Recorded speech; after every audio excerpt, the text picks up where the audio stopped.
Ian Lee is an associate professor at Carleton University, Sprott School of Business. He joins us this morning from Ottawa. Good morning to you. Good morning, Lindsay. Ian, I want to get your initial thoughts on both the announcement from Ottawa yesterday and the decision to strike.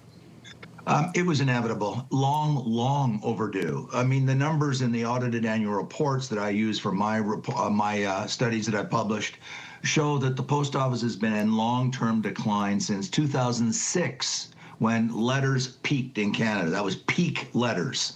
And ever since, it's been going downhill like a ski slope, from 5.5 billion letters in 2006 delivered across Canada down to 2 billion. And remember, the population has grown in that time, what, 30–40%.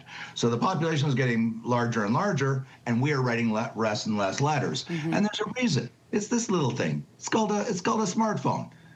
Young people and most people don't write letters. You don't write your mother or father a letter. You send them a text. You send them an email, and so their costs have stayed the same. They haven't downsized the company relative to the demand, and so they're hemorrhaging cash, and losing. And next year it'll get larger because the letter mail continues to decline. And they're losing market share in parcels where they should be growing because e-commerce is growing, and so they have to be restructured. So that's the context for what was announced yesterday. When we talk about restructuring, we're talking about the loss of jobs. How many jobs are we expecting? I won't sugarcoat it. The government should have, I thought, been a little bit more transparent there. When they say they're going to save money, and that's what they're trying to do, fully understood, because they're losing so much money.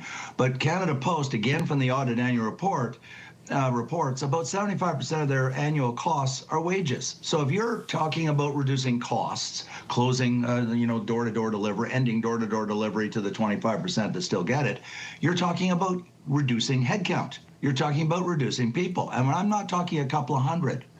They have the same headcount of 65,000 employees that they had back in 2006 when they were much larger. And so to answer your question, Lindsay, they're going to have to lay off eventually thousands and thousands of workers, because it's not, the CEO said this last year. He says, we're unsustainable. We've got way too many people relative to the demand for postal services. I know you talked about our dependency right now on our phones and the fact that we can order with the click of a button, the press of a finger. But I think about this whole generation of people, Canadians, who rely on the mail service, especially in those rural communities. How does this and how will this impact Canadians? You're we almost have a two-class system, if I can call it that. In the cities across Canada, where about 80% of us live, according to Statistics Canada, we've mostly abandoned the post office. Sure, I know there's some small businesses out there that use the post office, but there's all kinds of alternatives: national parcel post courier companies, regional, local, and so forth.